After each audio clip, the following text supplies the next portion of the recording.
ഞാനിത് പറയാൻ ഇവിടെ ആരെങ്കിലും സ്ത്രീകൾ ഇത് കേൾക്കണ്ടെങ്കിൽ നിങ്ങളോട് പറയുന്നത് അറിയോ, ടൂർ നിങ്ങൾ പോകുന്നുണ്ട്, ഈ ഒരുപാട് ഇപ്പം റെസിഡൻഷ്യൽ അസോസിയേഷൻ അതുപോലെ തന്നെ സ്ത്രീകളുമായി ബന്ധപ്പെട്ട കുറേ, അതിലൊക്കെ ഭയങ്കര തിരക്കാ. സ്ത്രീകൾ കല്യാണ സദസ്സിൽ തിരക്ക, ഒരു സംഗീത കച്ചേരിയിൽ തിരക്ക, ഒരു പാട്ടുകാരൻ വരുന്നു പറഞ്ഞാൽ അവിടെ സ്ത്രീകളുടെ ബഹളാണ്, ഒരു മിമിക്രി ആർട്ടിസ്റ്റ് വരുന്നു പറഞ്ഞാൽ അവിടെ ഭയങ്കര തിരക്കാണ്. എന്നാ അതേ തിരക്ക് ഈ ഇബ്നു അറബി 1000 പട്ടണങ്ങളിൽ സന്ദർശിച്ച മനുഷ്യനാണ് അദ്ദേഹം. അദ്ദേഹം പറയുന്നത്, ഞാൻ ഇബ്രാഹിം നബിയെ തീക്കുണ്ടാരത്തിലിട്ട നാബൽസ് എന്ന് പറയുന്ന സ്ഥലത്ത് പോയി. നാബൽസ് എന്ന് പറയുന്ന സ്ഥലം വെള്ളിയാഴ്ച സ്ത്രീകൾ ഇങ്ങോട്ട് നിറയും. ടൗണിൽ കുറച്ച് സമയം ഇങ്ങനെ സ്ത്രീകളെ ബഹളാണ് അവിടെ. എന്തിനും പള്ളിയിലേക്ക് പോവുകയാണ് സ്ത്രീകൾ, പരസ്പരം നടക്കാൻ കഴിയാതെ പരസ്പരം കാല്, അത്രയും സ്ത്രീകൾ. എന്നിട്ട് ഇബ്നു അറബി പറയാണ്, അടുത്ത വെള്ളിയാഴ്ച അല്ലാതെ പിന്നെ ഞാൻ അവിടെ കണ്ടിട്ടില്ല ടൗണിൽ.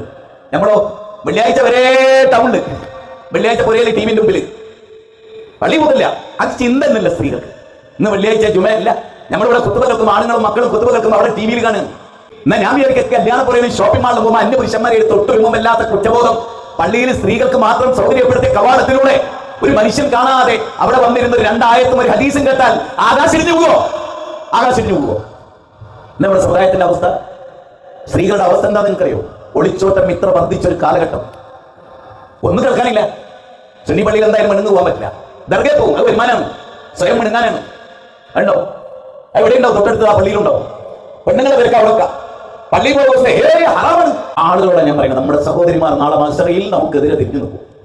സുഹൃത്ത് കാത്ത് ഞാൻ പഠിച്ചത് റസൂലിന്റെ ഖുതുബയിലാണെന്നാണ് ഹൗലയെ പോലെയുള്ള ആളുകൾ പറയും. എത്രയോ സ്ത്രീകൾ ഖുർആൻ പഠിക്കുക, മനപ്പാടാക്കുക. യുവചലസുണ്ട്, എത്ര പേര് പങ്കെടുക്കുന്നുണ്ട്?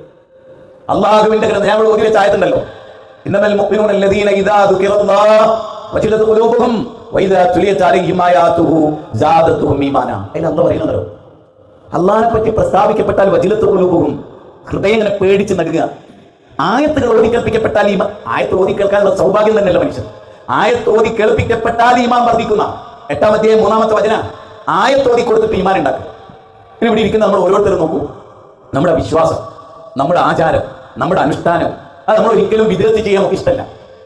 സെൽഫികളായ പ്രത്യേകത എന്താണ്? ശിർക്ക് ചെയ്യാനും വിദഗ്ധ ചെയ്യാനും നമ്മളില്ല. അതുകൊണ്ട് ഞാൻ ഇവിടെ ഇരിക്കുന്ന സ്ത്രീകളോടും അല്ലാത്തവരൊക്കെ പറയുന്നത്, വെള്ളിയാഴ്ച പള്ളിയിൽ ഒരു ആവേശത്തോടെ, കല്യാണപ്പുറയിൽ പോകുന്നതിനേക്കാളൊക്കെ വലിയ ആവേശത്തോടെ ഓടി വരാം. ഞാൻ ഇന്ന് എനിക്കൊരാളെ മെസ്സേജ് ഇട്ടാണ്, വല്ലാഹി പറയുന്നത്, ഒരു ഖുതുബ നേരിട്ട് കേൾക്കാൻ എനിക്ക് കൊതിയുണ്ട്.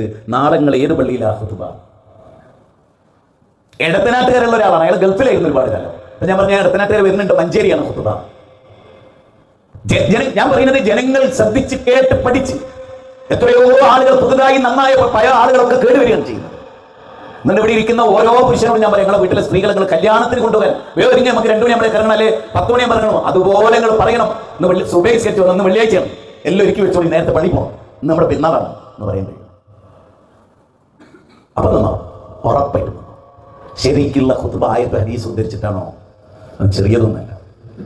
പ്രശ്നം, ഞാൻ ദുബായിൽ പോയ സമയത്ത് എൻ്റെ അനുജൻ്റെ പള്ളിയിലെ 12 മിനിറ്റ് 13 മിനിറ്റാണ് ഖുതുബ. അത്രേ പാടുള്ളൂ അവിടെ, നിയമം അങ്ങനെയാണ്. 12 മിനിറ്റ് അപ്പുറത്തേക്ക് പോയത്. അതിനൊക്കെ വരുന്ന ആൾ എന്താ ഇതിങ്ങനെ കേൾക്കുന്നു? ഖുർആൻ ആയത്ത് കേൾക്കുന്നു, അതിൻ്റെ ഒരു തഫ്സീർ കേൾക്കുന്നു, ഒരു ഹദീസ് കേൾക്കുന്നു, അതിൻ്റെ വിവരണം കേൾക്കുന്നു.